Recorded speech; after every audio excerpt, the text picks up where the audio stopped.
ಹೋದ್ರಿ ರೀ sir actually ಕೇಳ್ತಾ ಇದ್ದೆ, ಮೇಡಮ್ ಕೇಳಲೇಬೇಕು.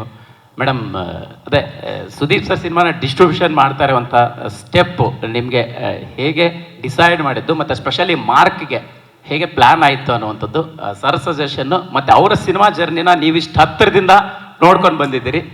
ಈಗ ಈ ಸ್ಟೆಪ್ ಬಗ್ಗೆ ಮಾತಾಡೋದು ಮೇಡಮ್. ಯಾಕೆ ಸರ್ ಸರ್ ಏನಾದ್ರು ಬೇಜಾರು? ಅದು ನನಗೊಂದು ಪ್ಲ್ಯಾಟ್ರಲ್ಲಿ ಬಂದಿದೆ. ಆ್ಯಕ್ಚುಲಿ KRG ಸಂಸ್ಥೆಯವರು ನನ್ನನ್ನು ಸೇರಿಸ್ಕೊಂಡಿದ್ದಾರೆ. ಸೊ ಅವ್ರಿಗೆ ನಾನು ಥ್ಯಾಂಕ್ಸ್ ಹೇಳಬೇಕು. ನಾವು ಮ್ಯಾಂಗೋ ಪಚ್ಚ ಮಾಡಿರೋದ್ರಿಂದ we have worked well as a team. So ಅವ್ರು ಬಂದು ಹೇಳಿದ್ರು ಒಟ್ಟಿಗೆ ಮಾಡೋಣ ಡಿಸ್ಟ್ರಿಬ್ಯೂಷನ್ ಅಂತ. ಹಾಗಾಗಿ ನನಗೂ ಕಲಿಯೋಕ್ಕೆ ಒಂದು ಅವಕಾಶ ಆಗುತ್ತೆ. ಆಮೇಲೆ ಇಂಥ ದೊಡ್ಡ ಆಪರ್ಚುನಿಟಿ ನನಗೆ ಸಿಕ್ಕಿರೋದ್ರಿಂದ, ಮನೆಯಲ್ಲೇ ಇರೋದ್ರಿಂದ ಸುಲಭ ಆಯಿತು ಅಷ್ಟೆ.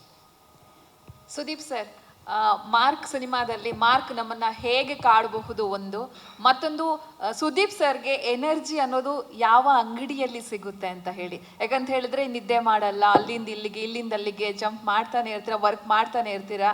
ಆ ಎನರ್ಜಿ ಅನ್ನೋದು ಎಲ್ಲಿ ಸಿಗುತ್ತೆ ಸರ್ ಅಂತ ಹೇಳಿ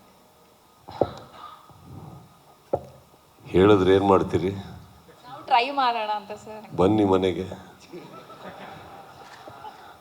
ಅಲ್ಲಿಂದಲೇ ಸ್ಟಾರ್ಟ್ ಆಗೋದು JP ನಗರದಲ್ಲಿ ಎನರ್ಜಿ. ಆ್ಯಂಡ್ ಸೆಕೆಂಡ್ಲಿ ಏನೇನೋ ಕೇಳಿದ್ರಿ, ಮರ್ತೋಯ್ತು. ಮಾರ್ಕ್ ನಮ್ಮನ್ನ ಹೇಗೆ ಕಾಡಬಹುದು ಅಂತ, ಎಲ್ಲ ಸಿನಿಮಾಗಳಿಗೆ ಹೇಗೆ ಭಿನ್ನವಾಗಿ ನಿಲ್ತಾನೆ ಅಂತ. ಸಿ, ಒಂದು ಸಿನಿಮಾನ ಮಾಡಿದಾಗ ಪ್ರತಿ ಸಲ ವಿಭಿನ್ನವಾಗಿ ಏನೋ ಕೊಡಬೇಕು, ಹೇಳ್ದೇ ಇಲ್ದಿರೋ ಒಂದು ಕತೆ ಹೇಳಬೇಕು, ಯಾರು ನೋಡ್ದೇ ಇಲ್ದಿರೋಂಥ ಒಂದು ಪ್ರಪಂಚ ನೋಡಬೇಕು ಅಂದರೆ ಯಾರೂ ಸಿನಿಮಾ ಮಾಡೋಕ್ಕಾಗಲ್ಲ. Cinema is an entertainment mode. How mark ಹೇಗೆ ಹುಟ್ಕೋತು ಅಂತ ಹೇಳಿಬೇಕಾದ್ರೆ ಹೇಳಿಬಲ್ಲೆ. ಮಾರ್ಕ್ ಹೇಗೆ ಹುಟ್ಕೋತು ಅಂದರೆ ಮ್ಯಾಕ್ಸ್ ಅನ್ನೋ ಒಂದು ಸಿನಿಮಾ ನಮಗೆ ಇನ್ಸ್ಪೈರ್ ಮಾಡ್ತು ವಾಪಸ್. ಆ್ಯಕ್ಚುಲಿ ಏನೋ ಡಿಸ್ಕಷನ್ ನಾನು ವಿಜಯ್ ಕೂತ್ಕೊಂಡಾಗ ಅವ್ರು ಒಂದು ಕತೆ ಹೇಳ್ತಾರೆ ನನಗೆ. ಆ್ಯಕ್ಚುಲಿ ನನಗೆ ಆ ಕತೆ ಎಷ್ಟು ಲೇಯರ್ಸಲ್ಲಿ ಹೇಳಿದ್ರು ಅಂದರೆ ಇವರು, ನಾನು ಅವಾಗ ಫಸ್ಟ್ ಸುಮ್ಮನೆ ಒಂದು ಆ್ಯಂಬಿಷಿಯಸ್ ಆಗಿ ಅವಾಗ ಮಾತಾಡ್ಬೇಕಾದ್ರೆ ಸರ್ ಇದು ಅದನ್ನೇ ಕಂಟಿನ್ಯೂ ಆಗುತ್ತಾ ಅಂತ. ಆಮೇಲಿಂದ ಹೋಗ್ತಾ ಹೋಗ್ತಾ ನಮಗೆ it's a very different film, different character arc. ತುಂಬ ಒಂದು ಎನರ್ಜಿ ಪ್ಯಾಕ್ಡ್ ಸಿನಿಮಾ ಅನ್ನಿಸ್ತು. ಆ್ಯಂಡ್ ಎಷ್ಟು ಬೇಗ ಅವ್ರು ಬರ್ಕೊಂಬಂದಿದ್ರು. ಇದರಲ್ಲಿ ನಿಮಗೆ ನಾನು ಹಿಂದಿನ ಅಷ್ಟು ಸಿನಿಮಾಗಳನ್ನ ಕಂಪೇರ್ ಮಾಡ್ಕೊಳಕ್ಕೆ ಹೋದರೆ ನಾನು ಮಾಡದಿರೋಂಥ ಒಂದು ಕ್ಯಾರೆಕ್ಟರ್ ಆರ್ಕ್ ಅಂತ ಹೇಳಬಲ್ಲೆ. ನೀವು ಮ್ಯಾಕ್ಸಿಗೆ ಅಂತಲೇ ಕಂಪೇರ್ ಮಾಡೋಕ್ಕೆ ಹೋದರೆ because it's the same team. I think ಇದೊಂದು ಮ್ಯಾಡ್ನೆಸ್ ಪ್ಯಾಕೇಜ್ ಇದು ಸಿನಿಮಾ. ಆ್ಯಂಡ್ ಲೇಯರ್ಸ್ ತುಂಬ ಇದೆ. ಹಿಂದಿನ ಸಿನಿಮಾದಲ್ಲಿ ನಾವು ಒಟ್ಟಿಗೆ ಮಾಡಬೇಕಾದ್ರೆ ಇದು ಒಂದು ಲೊಕೇಶನಿಗೆ ಸೀಮಿತವಾಗಿತ್ತು, ಒಂದು ಲೇಯರ್ಗೆ ಸೀಮಿತವಾಗಿತ್ತು.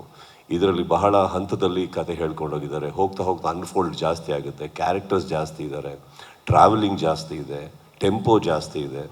ಆ್ಯಂಡ್ ಮ್ಯಾಕ್ಸಲ್ಲಿ ನಿಮ್ಗೆ ಏನು ಸಿಕ್ತು ಅಂತ ಕೇಳೋಕ್ಕೆ ಹೋದರೆ ನಿಮಗೆ ಸಿಕ್ಕಿದ್ದು ನಿಮ್ಮ ಹೈ ವೋಲ್ಟೇಜ್ ಒಂದು ಎಂಟರ್ಟೈನ್ಮೆಂಟ್, ಕೊನೆ ಫಸ್ಟ್ ರೀಲಿಂದ ಲಾಸ್ಟ್ ರೀಲ್ವರೆಗೂ ಒಂದು ಗ್ರಿಪ್ಪಿಂಗ್ ಆಗಿ ಹಿಡ್ಕೊಂಡು ಕೂತ್ಕೊಳ್ಳೋಂಥ ಒಂದು ಪ್ಲಾಟ್. ಅದು ಖಂಡಿತವಾಗ್ಲೂ ತುಂಬ ಚೆನ್ನಾಗಿ ಹೇಳಿದ್ದಾರೆ. ಆ್ಯಂಡ್ ಕತೆ ಹೇಳಿದಾಗಲೂ ನನಗೆ ಈ ಥರ ಒಂದು ಈಗ ನೀವು ಹೇರ್ ಸ್ಟೈಲ್ ನೋಡಿರ್ಬೋದು, ಎಲ್ಲ ಬೇರೆ ಥರ ಮಾಡ್ಕೊಂಡು ಕೂತಿದ್ದೆ ಆ ಸಿನಿಮಾ. ನನ್ನ ತಲೆಗೆ ಫಸ್ಟ್ ಬಂದಿದ್ದೆ ಆ ಥರ ಇರಬೇಕು ಪಾತ್ರ ನೋಡೋದಕ್ಕೆ, ಒಂದು ಮ್ಯಾಡ್ನೆಸ್ ಬೇಕು ಅಂತ. ಹೋಗ್ತಾ ಹೋಯಿತು. ದೆನ್ ಐ ಥಿಂಕ್ ನನಗೆ ಇನ್ಫ್ಯಾಕ್ಟ್ ನಾನು ಕ್ಯಾರೆಕ್ಟರ್ ಏನು ಅಂದ್ಕೊಂಡಿದ್ದೆ ತಲೆಯಲ್ಲಿ ಚಿಕ್ಕದಾಗಿ, ತುಂಬ ಅದನ್ನು ಆ ಗಿಡಕ್ಕೆ ತುಂಬ ನೀರು ಹಾಕಿದ್ದು ಅನೂಪ್ ಅವರ ಸಾಹಿತ್ಯ. ಯಾವಾಗ ಅವರು ಒಂದು ಸೈಕೋ ಸೈತಾನ್ ಮೆಂಟಲ್ ಅಂತೆಲ್ಲ ಬರೆದಾಕು ನನಗೆ ತುಂಬ ಕುತ್ಕೊಂಡ್ಬಿಡ್ತು ಕ್ಯಾರೆಕ್ಟರ್ ಒಳಗಡೆ. ತುಂಬ ಅದ್ಭುತವಾಗಿ ಬರೆದಿದ್ದಾರೆ ಇವರು ಅಂತ. I think it's probably because ನಮಗೂ ಪ್ರಿಪರೇಷನಿಗೆ ಭಾಳ ಶಾರ್ಟ್ ಟೈಮ್ ಇರೋದ್ರಿಂದ I think everybody added on and that's how the character came up. And ಸಿನಿಮಾದಲ್ಲಿ ಆ್ಯಕ್ಚುಲಿ ವಿಜಯ್ ಹಾಗೂ ಮಿಕ್ಕಿದ ಎಲ್ಲರ ಕೆಲಸನ ಇನ್ನೂ ಮ್ಯಾಕ್ಸ್ಗಿನ್ನ 10 ಪಟ್ಟು ಜಾಸ್ತಿ ನೋಡ್ತೀರ ಅಂದರೆ ತಪ್ಪಾಗಲ್ಲ.